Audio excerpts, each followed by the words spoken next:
Hey, Pops, Bills, baby. Shout out to Pop Mafia, man. You already showed of ours.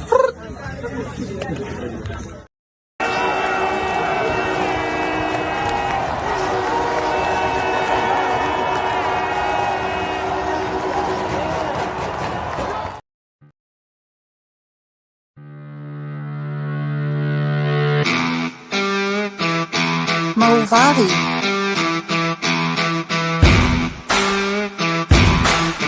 Movavi.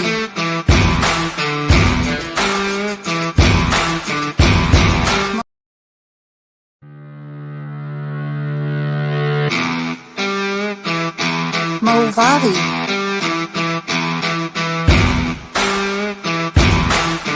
Movavi.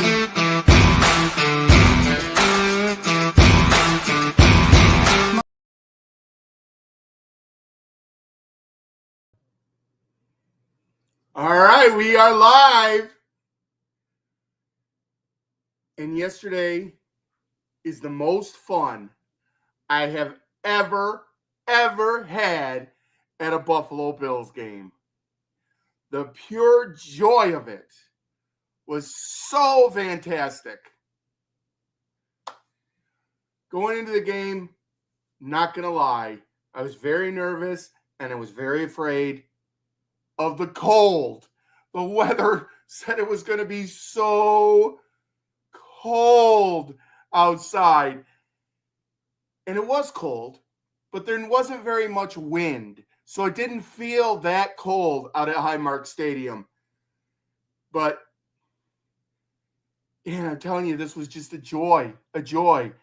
And it started from the start. You know, Jamarcus Ingram walked by us while we were down there at the beginning of the game, and I made sure to congratulate him on the new baby that they had in his family last week, and he was all smiles. So you could tell he's so happy. Kingsley Jonathan came over like he does each and every game to say hi to us. I gave him a little card just to thank him for, noticing us every game and coming over and at least recognizing this fan and his wife at the games. AJ Epinesa stopped by for a quick chat. Daquan Jones, Coach West looked ready to go. We were just pumped and yelling for everybody, and just a great event to start out. And then, to my surprise, I thought somebody was coming over to tell me I had to move when I had a tap on my back, and I turned around and I was ready to defend that I was, where I was supposed to be. And it turned out to be Stephen Schilke from college. This guy I haven't seen since college comes over, gave him a big hug. The security made him move and gave him a hard time, but it was just great to see Stephen. I know he's a huge Bills fan too. And then the refs went by. I made sure to let Scheffner know what I felt about him, Carl Scheffner, and I tried to encourage those guys to have a great game. I think they did have a pretty good game. They took their own little team pictures before the game. They made two mistakes in the game. They had two bad calls. One was Deion Dawkins slapped the guy down and pretty much knocked him right down to the ground. There was no holding there. I don't know why they thought that was holding. That cost the Bills a large gain. Not only did it cost them a long gain, but it cost them a 10-yard penalty too because they called holding. He never held on to anything. He just knocked him down. And then later in the game, the bad call was when Keon Coleman went out for a pass. Josh threw it up to him, and they called Trey White for holding. If anything, it was – or not holding, pass interference. If anything, it was offensive pass interference. So, you know what? We're just going to say there's a wash there on those two penalties. They both affected the teams big time. As I am a big Trey White fan, and have met him in the past when he was with the Bills. And before the game, he was giving out hugs to everybody. Everybody on the Bills team was coming over to make sure they saw Trey White. And, hopefully maybe somehow we can get him back on the Bills because he's really a member of the Bills. And he played well in the game yesterday, but for Baltimore. And Trey White, just a great guy. And hopefully he comes back. And if not, a few years down the road when he's retired, he can come back as a Bills legend. Speaking of the legend, let's talk about the bad things about the Bills pregame. There was a couple things I didn't like. Again, we get another repeat anthem singer that we've seen just last year or the year before. There's only like 10 games in a season. Can we not find new people to sing the anthem? Why do we have to bring back different people that have already performed once? That's just a pet peeve of mine. We had like 70 games with baseball, and I came up with 70 anthem singers. I don't know how they cannot come up with more than 10 in Buffalo for the Bills. The Sabres have to do it. I'm sure they have more than 10.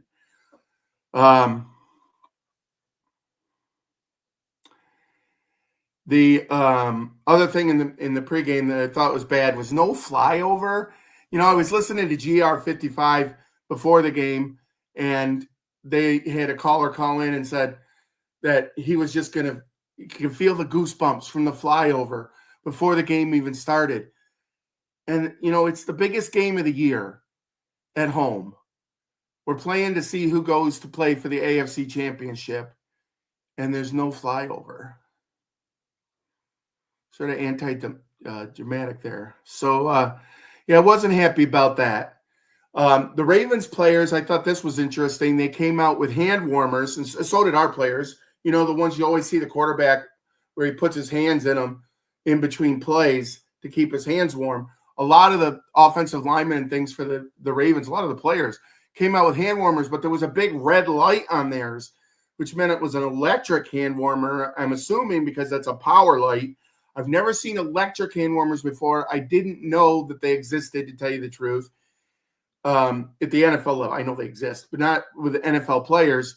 And it would seem that both teams would have to be allowed to do that, just like with the warming benches or the heaters on the sidelines or during games, the air conditioning. I know that if one team can't use them, the other team is not allowed to use them as well. So I don't know. I just thought that was a little interesting because the Bills players didn't have that little red light on their hand warmers. The good things about the pregame, I know everybody's had to see Fitzpatrick by now. Wow. Fitzpatrick brought the Fitz magic. He knew the assignment. He knew what he was out there to do. I was a little disappointed when it started because he had his jersey on, and then underneath that, he had a long sleeve shirt like he was trying to stay warm, so it looked like he was wearing layers. But in the middle of it, he took that off, and he did go shirtless, and he brought the crowd. This is what Fitzpatrick's known for. He brought the crowd to a big cheer. But before that even happened, the best moment of the pregame to me was when the Bills played a video, and on the video board, they showed several different announcers around the world, ESPN and wherever, that said the Bills didn't have a chance to win this game. And then they showed the radio announcer from Baltimore who called Buffalo the city of losers and said he's just speaking the truth. And they emphasized him saying city of losers. And then Steve Tasker came on the board with his cigar, and the place went absolutely crazy, absolutely bonkers. And I had to call into Steve Tasker's show today because I wanted to find out what he actually said, because I know he was defending Buffalo and putting down this guy that called Buffalo the city of losers.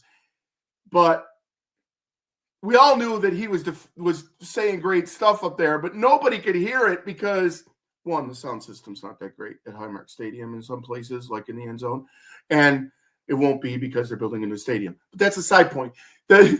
Everybody was yelling so loud, including myself, that there was no way we could hear what Steve Tasker was saying.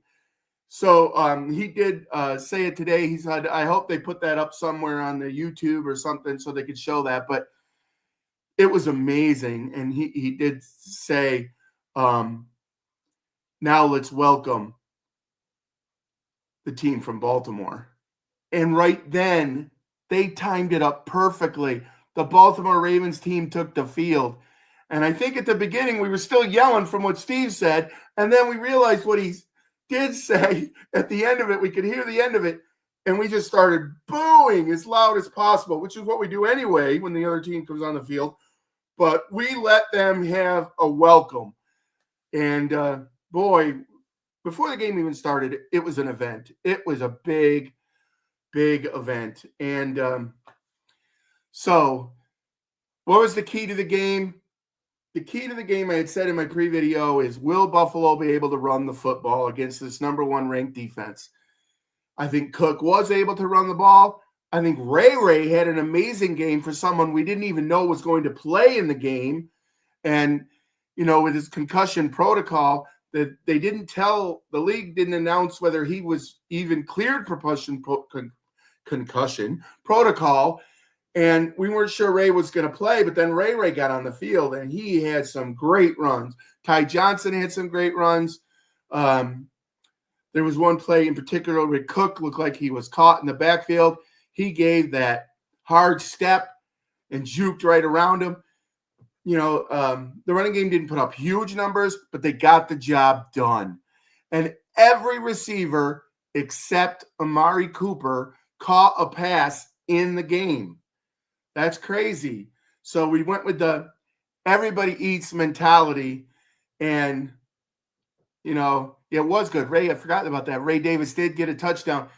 Wife is a humongous Ray Davis fan. Every time he takes the field just to get in the backfield, she lets everybody know Ray's on the field. So, excuse me. It was great to see that. And then Josh Allen had some great plays. And let me show you one from our angle in the seats, because we did get a good video of it. I already posted this today with some different sound. But here is. And I'm going to do everything else. Notre Dame is going to win the Natty. No, Hustle. No. There it is.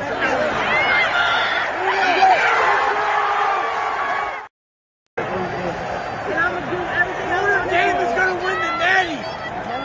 No, Hustle. No. There it is.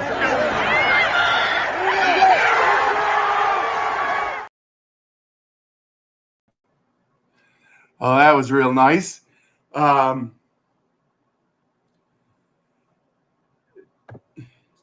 Yeah, Josh Allen had a fantastic game.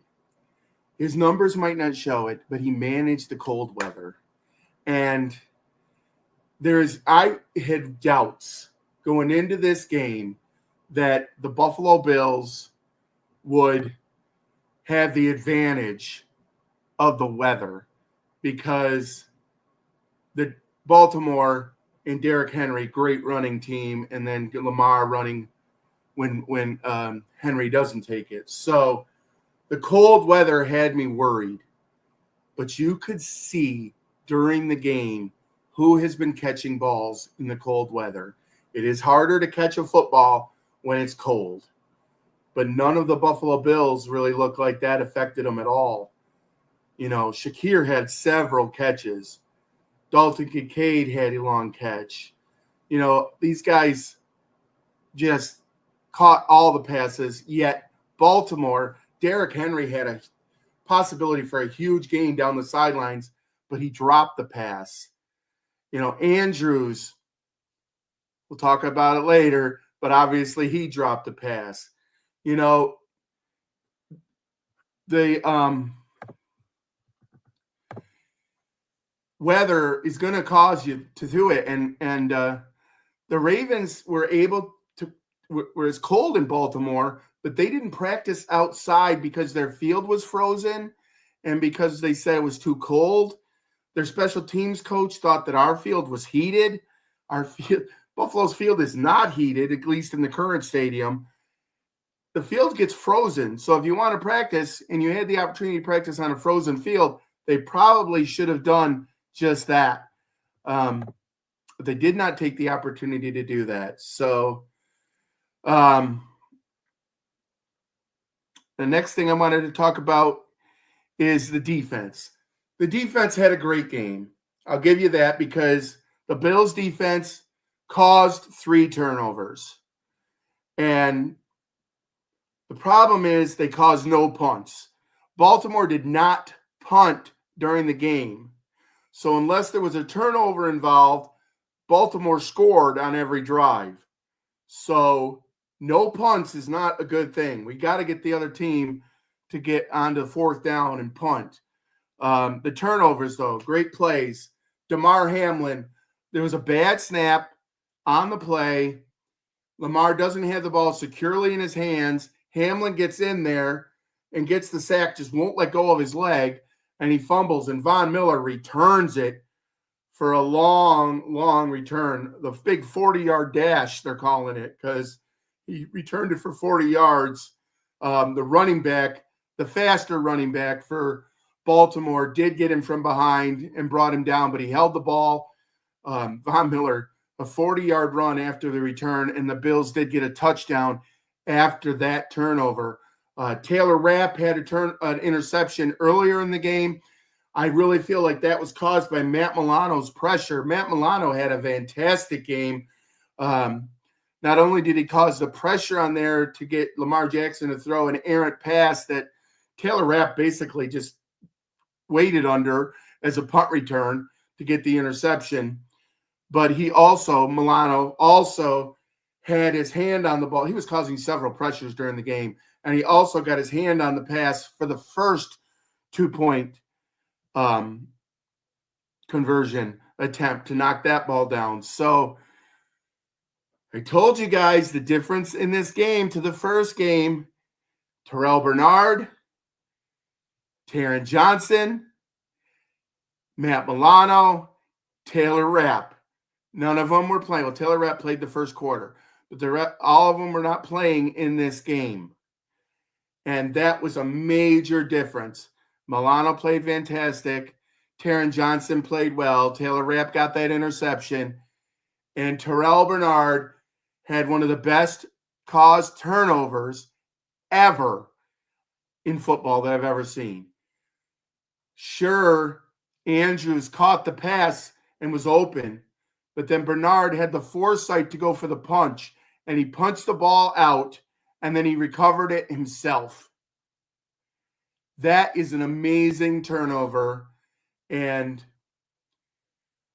you know, I don't want to say anything bad about our other linebackers, but Terrell Bernard is the star. And that was just an amazing, amazing play by Terrell. I wish I had that play on video to show you, but we don't videotape the whole game because we're too busy yelling. And wow, did we yell this game. I'm telling you what, this was the loudest I've heard a Bills game. The loudest. And it needed to be because it was a playoff game. I tried to tell everybody before the game, you know, I tried in my section, like I'm doing my part, to be quiet when the Bills had the football and to make as much noise as possible when the other team has the football.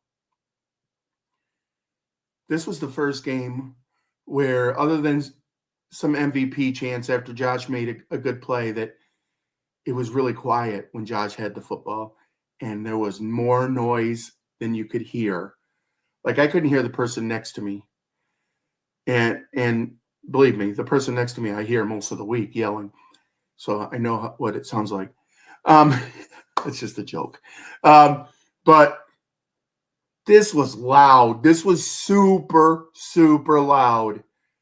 And I think it caused helped cause that bad snap. There was a delay of game penalty. I think it helped cause that too. I mean, Baltimore was snapping the ball with 1 second left on the play clock a lot during the game. And they did look confused sometimes coming out of their offensive huddles. So just fantastic there. Great job, Bills Mafia. Way to make that noise. And and we'll see what it's like in Kansas City next week, but we'll talk about that more at the end of the video. Yeah, the cold definitely hurt the Ravens more, like I talked about already. Sorry, I got some chicken scratch here, things I wanted to make sure and talk about. The drop 2-point conversion. So let's go back to earlier in the game. The Ravens were, I think, within the 5-yard line, and they tried to throw a pass on 3 plays, and they didn't score. Now, they got Henry that they talk about as being what they think is the best running back ever, and they've got the read option opportunity to have Lamar Jackson run them in, like we just saw Josh Allen run one in, but they passed, and they were unsuccessful, and they had to kick a field goal. Then you get to the first 2-point conversion. They tried to pass from the 2-yard line. Nope. Then they get to the last 2-point conversion, and they try to throw to Andrews, who's a Pro Bowl tight end, and a lot of people love to have on his fantasy team because he's such good hands and such a great player. But, you know, here's my thoughts on that play. Lamar Jackson held on to the ball too long. He could have hit him with a better pass as he just came out because he was open. And if he would have done that, then Andrews probably would have caught it and ran it in. So I'm going to give Lamar some of the problems on that because by the time he threw it, Andrews is pretty close to the sidelines in the corner. So he has to worry about not only catching the ball, but now he's got to worry about making sure his feet are in to the sidelines and that he doesn't fall into the sidelines, that he falls back into the end zone. So just a few little extra things that he had to try to do that he wouldn't have had to do if Jackson would have thrown in the ball earlier, which he should have and could have. I know some people are saying Lamar Jackson blamed Andrews for the loss. I mean, I think Lamar Jackson was taking some blame for the loss there too, because he knew that he had that fumble. He knew he had that bad pass. And, you know, it's just frustrating after a game if you lose. We've been there, done that. As a matter of fact, last year, the Bills had the opportunity to tie Kansas City with a Tyler Bass field goal, and they would have left time on the clock for maybe Mahomes to take Chiefs down the field and kick a field goal to win the game. In this game, it was very, very similar in that if he does catch that pass, it would have been a tie game, and Buffalo had over a minute and a half for Josh Allen to try to take the Bills offense down the field and get a field goal to win the game and in regulation. So I know why everybody's talking about Baltimore might have won it in overtime. I think Buffalo would have won it in regulation as Josh Allen would have taken him down to get the field goal. And Tyler Bass, what a great game by Tyler Bass. You know, he had the 51-yard field goal, and then he had other field goals and extra points, and he made everything. He made everything.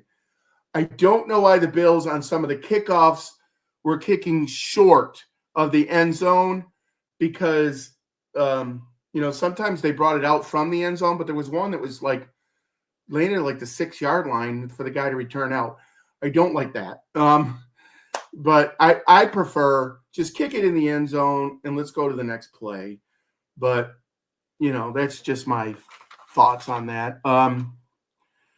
So don't blame the refs. There was a bad call each way, not like Kansas City, who only gets the calls their way. So you can say what you want to say about this game. You can say anything you want. It doesn't matter to me because the Bills won, and the Bills are going on to Kansas City.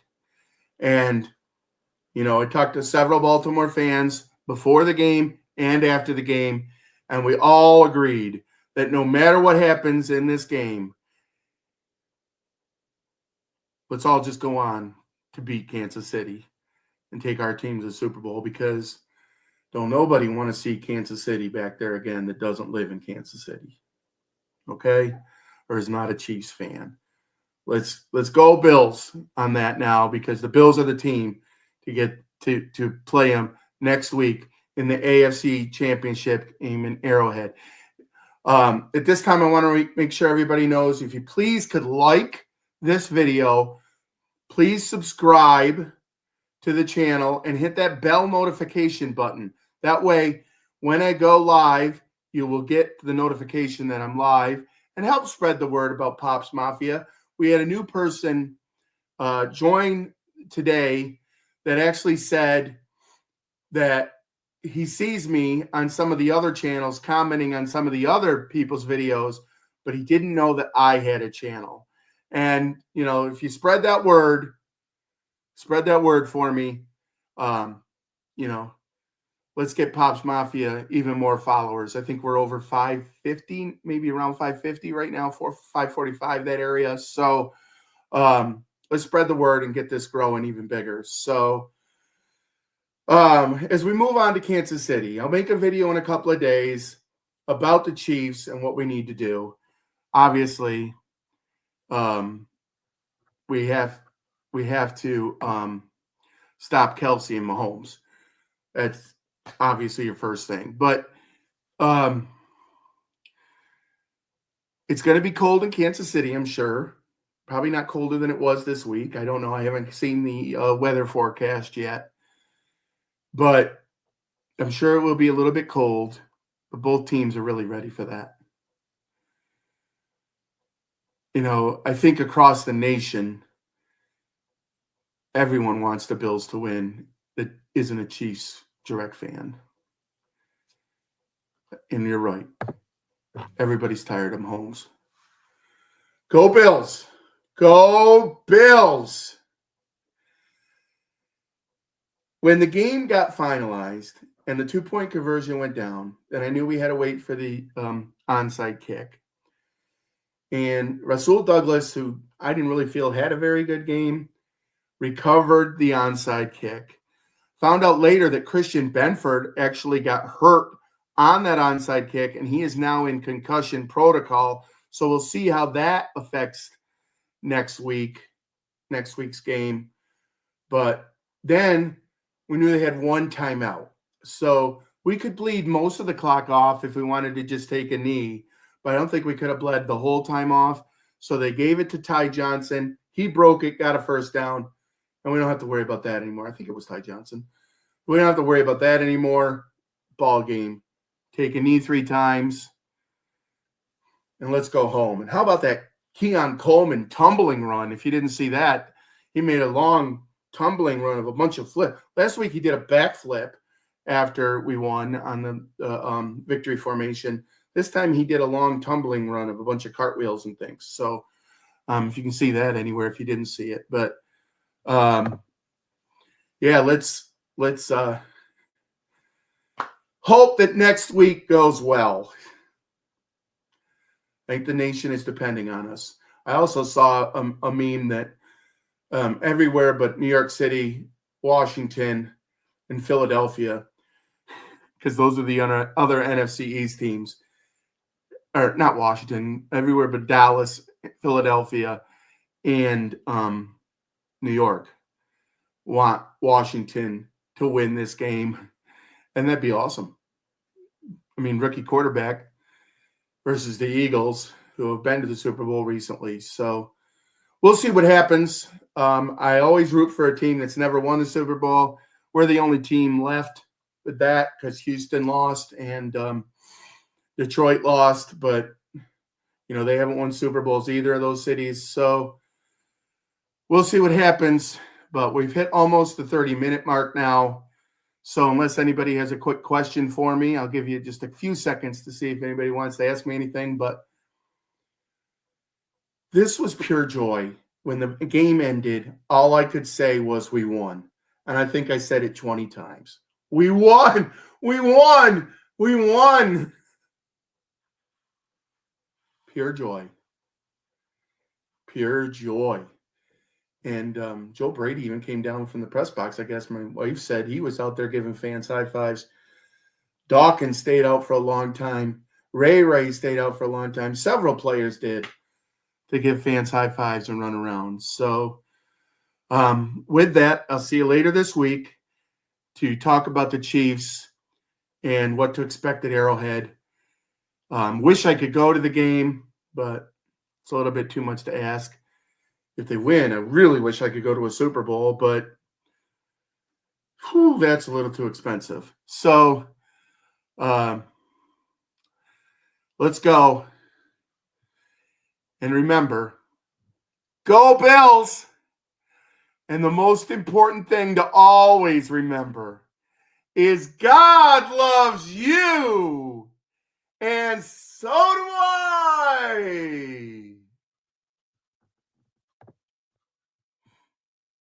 And I'm gonna do everything. Notre Dame is gonna win the Natty.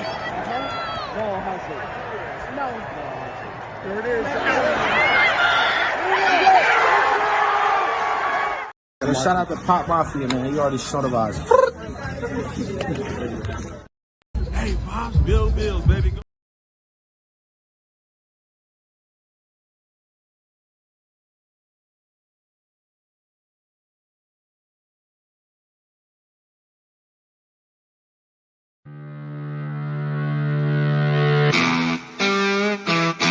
Movavi.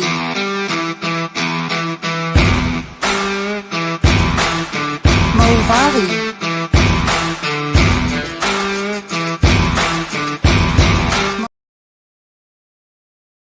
Hey, Pops, Bills, baby. Go. Shout out to Pop Mafia, man. He already showed of ours.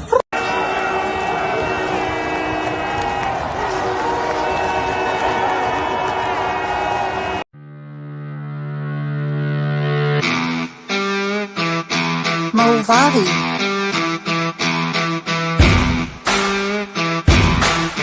Movavi.